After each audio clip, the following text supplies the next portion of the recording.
A demon who was weary of his cruel demonic ways decided a monastic life could change his ugly days. He found a holy monastery shaded by some trees. He pounded with both fists upon the door with demon ease. "Could I become a monk?" he asked, his head bowed to the floor. The little monk who answered was afraid down to his core. The little monk relaxed and gained his senses when he heard the monster ask so humbly. It in fact was quite absurd. "A monster living with us, saying prayers?" And then he thought, "This monastery might gain fame. We stand to gain a lot." Aloud he said, "The council must consider your request. Not everyone can be a monk. We only take the best.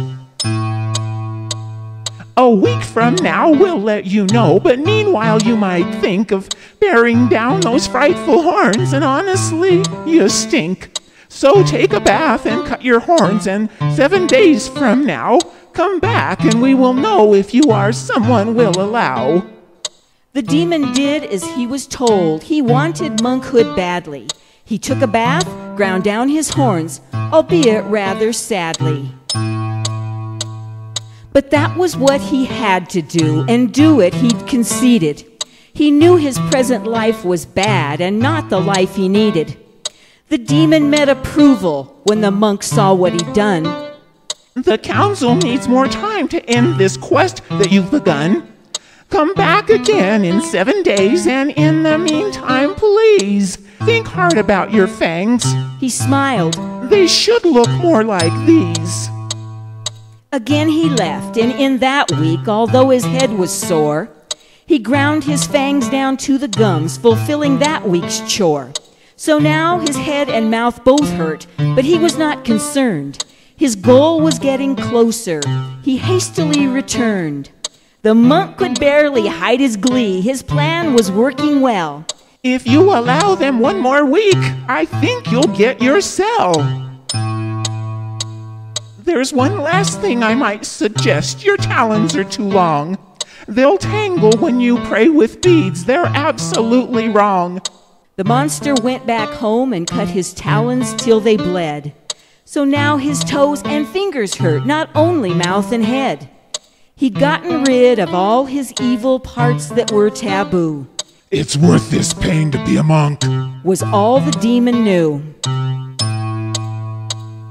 So finally, they let him in. He got his gruel in bed. But life did not improve. In fact, the brute got sick instead. The monks allowed him solitude. They had their famous priest. While he was sick and feverish, they need not fear the beast. Infected feet and hands and mouth, an aching, throbbing head. It seemed that he was bound to die. The demon fled instead. He went back home prepared to die. He'd made a grave mistake. He slept, and after 7 days, he still was not awake.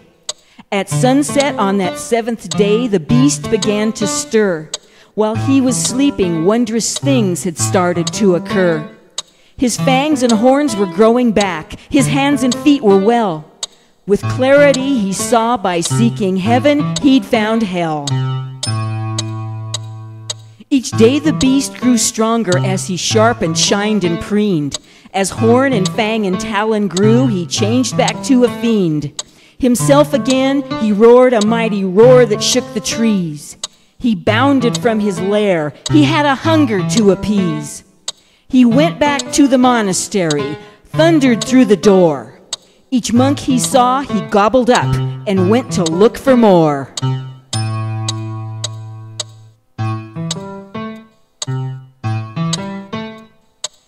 That monastery got its fame.